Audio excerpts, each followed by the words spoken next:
Assalamualaikum warahmatullahi wabarakatuh. Alhamdulillahirabbil alamin wassalatu wassalamu ala asrofil anbiya'i wal mursalin wa ala alihi washabihi ajma'in, amma ba'du. Yang terhormat Ibu Rahma Filosofi, Magister of Science sebagai Dekan FKIP Universitas Muhammadiyah Pringsewu Lampung. Yang terhormat Ibu Yuni Arnida, Magister Pendidikan sebagai Ketua Prodi PGSD FKIP Universitas Muhammadiyah Pringsewu Lampung. Yang terhormat Ibu Yesi Budiarti, Magister Pendidikan sebagai Pembimbing 1. Dan yang terhormat Bapak Fatahillah, Magister Pendidikan sebagai Pembimbing 2. Dan kepada Allah mudah-mudahan selalu melimpahkan karunia-Nya, rahmat dan serta hidayah-Nya kepada kita semua. Amin ya rabbal alamin. Perkenalkan, nama saya Kori Muzanah, NPM 17060171, Prodi Pendidikan Guru Sekolah Dasar FKIP Universitas Muhammadiyah Pringsewu Lampung. Di sini saya akan mempresentasikan proposal penelitian saya yang berjudul Kebijakan Sekolah dalam Penanganan Kasus Perundungan pada Siswa Sekolah Dasar di Kabupaten Pringsewu. Satu ada latar belakang. Latar belakang dari penelitian ini yaitu di mana etika anak yang hilang menjadi sebuah masalah besar dalam kehidupan. Misalnya kasus perundungan yang terjadi di lingkungan sekolah. Padahal yang kita ketahui, lingkungan sekolah merupakan tempat belajar anak untuk memperoleh ilmu pengetahuan. Menurut Komisioner KPAI bidang pendidikan, Retno Listiarti mengatakan bahwa pelanggaran hak anak dalam bidang pendidikan didominasi oleh kasus perundungan, yaitu kekerasan fisik, psikis, dan seksual. Kemudian pada Januari sampai April 2019, kasus kekerasan ini banyak terjadi pada jenjang pendidikan sekolah dasar, yaitu sebanyak 25 kasus atau 65%. Faktor utama dari kasus perundungan ini yaitu faktor dari kurangnya perhatian orang tua siswa terhadap anaknya. Karena banyaknya kasus perundungan ini, di sekolah menunjukkan bahwa belum terciptanya suasana sekolah yang baik. Dari uraian latar belakang yang saya paparkan, peneliti tertarik untuk mengetahui kebijakan yang dibuat di sekolah dasar untuk mengatasi perilaku bullying, mengetahui bagaimana hubungan antar sekolah dengan orang tua siswa baik sebagai pelaku maupun sebagai korban bullying. Kemudian selanjutnya ada rumusan masalah. Yang pertama ada bagaimana gambaran terjadinya kasus perundungan di sekolah. Yang kedua, apa yang menjadi landasan pemikiran pengambilan kebijakan terhadap kasus perundungan di sekolah. Kemudian yang ketiga ada bagaimana implementasi kebijakan terhadap kasus perundungan di sekolah. Dan yang terakhir yaitu 4, bagaimana dampak kebijakan yang telah dibuat terhadap kasus perundungan di sekolah. Kemudian ada tujuan penelitian. Yang pertama ada tujuan umum, yaitu untuk mengetahui kebijakan yang dibuat sekolah terhadap kasus perundungan anak di sekolah dasar. Kemudian ada tujuan khusus, yaitu ada 1 untuk mengetahui gambaran terjadinya kasus perundungan di sekolah. Yang kedua untuk mengetahui alasan pengambilan kebijakan terhadap kasus perundungan di sekolah dasar. Kemudian yang ketiga untuk mengetahui implementasi kebijakan yang sudah dibuat di sekolah. Kemudian yang ketiga untuk mengetahui dampak dari kebijakan yang sudah dibuat di sekolah dasar terhadap kasus perundungan. Kemudian selanjutnya ada manfaat dari penelitian. Yang pertama ada aspek teoritis, yaitu penelitian yang dilakukan dapat menjadi referensi kepada pihak lain yang melakukan penelitian mengenai kebijakan sekolah terhadap kasus perundungan di sekolah dasar. Misalnya mengetahui bentuk perundungan di sekolah dasar, kemudian kebijakan yang dibuat pihak sekolah. Kemudian ada aspek praktis. Yang pertama, manfaat bagi penulis, yaitu dapat menambah pengetahuan dan wawasan tentang kebijakan-kebijakan yang dibuat pihak sekolah untuk kasus perundungan anak di sekolah dasar. Kemudian yang kedua, ada manfaat bagi pendidik dan calon pendidik, yaitu dapat mengetahui kebijakan yang telah dibuat sekolah dasar agar dapat meminimalisir tindakan perundungan anak dan guru dapat menjadi panutan dalam pembelajaran di kelas. Kemudian yang terakhir, manfaat bagi sekolah, yaitu sebagai bahan pertimbangan dalam membuat kebijakan atau peraturan sekolah terhadap kasus perundungan anak agar tidak pernah terjadi kasus perundungan dalam lingkungan sekolah. Kemudian yang terakhir ada ruang lingkup. Ruang lingkup dari penelitian ini yaitu mengkaji bagaimana pelaksanaan pelayanan yang dilakukan institusi sekolah dalam memberikan kebijakan pembelajaran terhadap kasus perundungan, di mana akan ditelaah mengenai landasan pemikiran pembuatan kebijakan, implementasi kebijakan yang telah dibuat, dan kemudian dampak dari kebijakan yang sudah dibuat pihak sekolah terhadap kasus perundungan. Selanjutnya ada bab 2, yaitu landasan teori. Yang pertama ada kebijakan. Kebijakan merupakan peraturan yang dibuat berdasarkan harapan-harapan secara bersama untuk mengatur tatanan kehidupan seseorang maupun kelompok dalam sebuah lembaga ataupun non-lembaga, kemudian dipatuhi dan dilaksanakan oleh anggota masyarakat dalam sebuah lembaga tersebut. Kemudian yang kedua ada sekolah. Sekolah merupakan lembaga yang dibuat khusus untuk menyelenggarakan sebuah pendidikan, di mana di dalamnya terjadi sebuah proses pembelajaran yang melibatkan seorang pendidik maupun peserta didik. Sekolah merupakan lembaga pendidik kedua setelah keluarga yang memiliki fungsi sebagai lanjutan pendidikan dalam keluarga dengan pendidik sebagai pengajarnya. Sekolah didirikan masyarakat atau pemerintah untuk membantu memenuhi kebutuhan keluarga yang dianggap sudah tidak sanggup memberikan bekal pendidik bagi anak-anaknya. Kemudian fungsi sekolah. Menurut Sugianto, fungsi sekolah sebagai lembaga sosial, yaitu antara lain yang pertama ada sekolah berfungsi sebagai lembaga sosialisasi yang membantu peserta didik belajar di tempat mereka tinggal. Kemudian yang kedua, sekolah berfungsi sebagai transmisi dan transformasi kebudayaan. Yang ketiga, sekolah berfungsi menyeleksi siswa untuk meneruskan pendidikan ke jenjang yang lebih tinggi.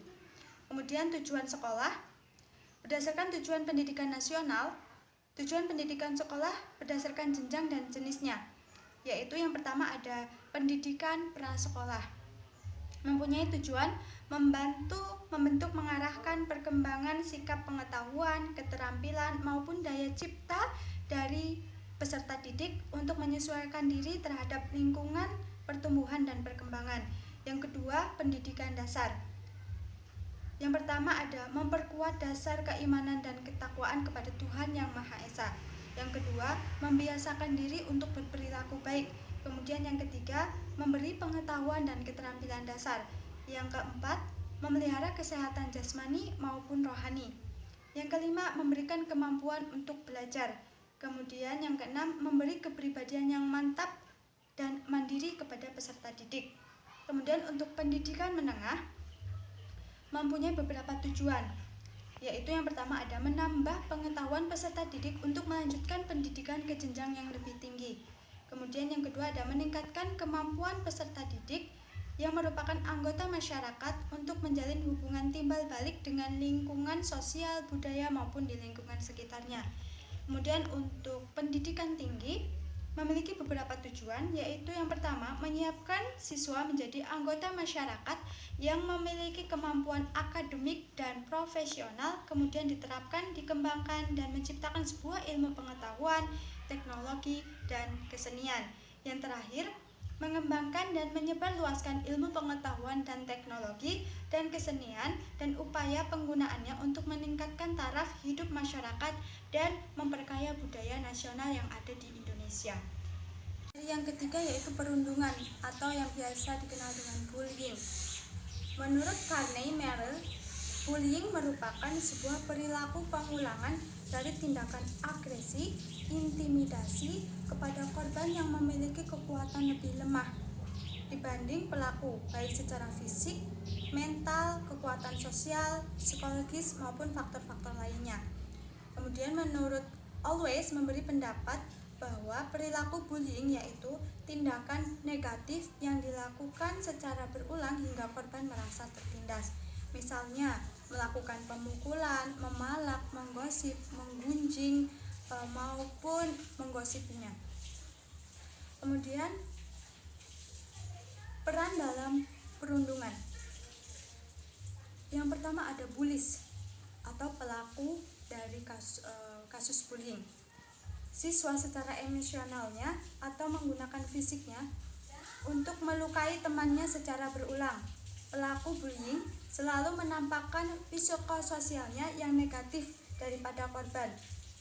Kemudian tipe dari pelaku bullying ini yang pertama, percaya diri, fisik kuat, merasa aman dan merasa populer daripada siswa lainnya. Kemudian yang kedua, pencemas, akademiknya lemah, tidak bisa konsentrasi, kurang populer dan tidak merasa aman. Kemudian yang terakhir, pada saat tertentu pelaku bullying bisa menjadi korban bullying. Kemudian bab 3 yaitu metodologi penelitian. Yang pertama ada pendekatan penelitian dan jenis penelitian. Pendekatan penelitian ini menggunakan pendekatan penelitian kualitatif. Pendekatan penelitian kualitatif yaitu peneliti melakukan penelitian terhadap kehidupan masyarakat, sejarah maupun budaya dan kegiatan sosialisasi, kemudian dideskripsikan dalam sebuah tulisan. Kemudian jenis penelitian ini menggunakan jenis penelitian fenomenologi. Jenis penelitian fenomenologi yaitu menjelaskan atau mencoba memberi makna dalam sebuah fenomena atau kejadian, pengalaman yang didasari oleh kesadaran yang terjadi pada individu. Kemudian yang kedua ada sumber data penelitian.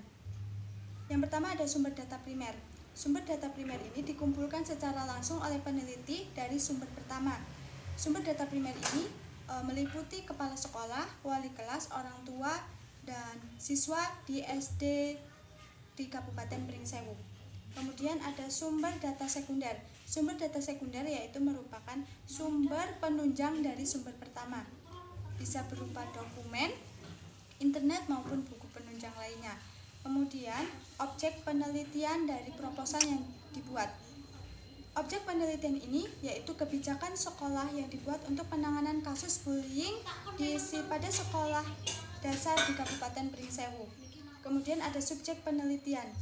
Subjek penelitian pada proposal ini ada kepala sekolah, orang tua siswa, wali kelas, pelaku, dan korban perundungan.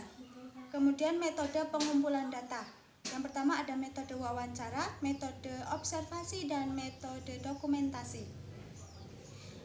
Kemudian selanjutnya yaitu keabsahan data. Keabsahan data dilakukan untuk mengecek atau meng-cross-check keabsahan data yang telah dibuat.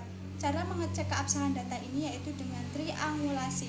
Triangulasi yang dibuat yaitu triangulasi sumber, yaitu membandingkan hasil wawancara dengan hasil observasi. Kemudian selanjutnya ada teknik analisis data.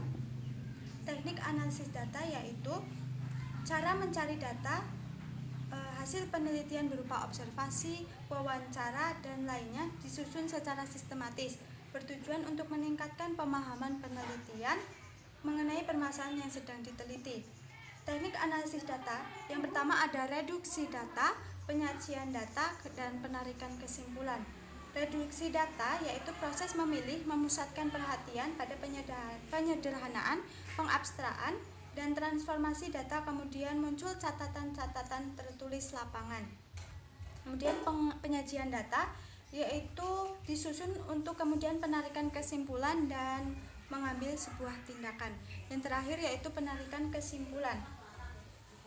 Kesimpulan yang dilakukan kemudian dilakukan verifikasi, yaitu dengan cara memikir ulang selama penulisan, tinjauan ulang catatan lapangan, dan tinjauan kembali dan tukar pikiran sesama teman sebaya. Yang terakhir upaya-upaya untuk menempatkan salinan catatan dalam data yang lain. Kemudian yang terakhir ada langkah-langkah penelitian. Yang pertama ada persiapan, lapangan, dan pengolahan data. Untuk persiapan, peneliti melakukan rancangan penelitian, memilih lapangan, mengurus perizinan untuk melakukan penelitian di tempat lapangan, kemudian menjajaki dan menilai keadaan, memilih dan memanfaatkan informan. Kemudian untuk lapangan yaitu memahami kemudian memasuki lapangan yang akan diteliti. Kemudian ada dua cara.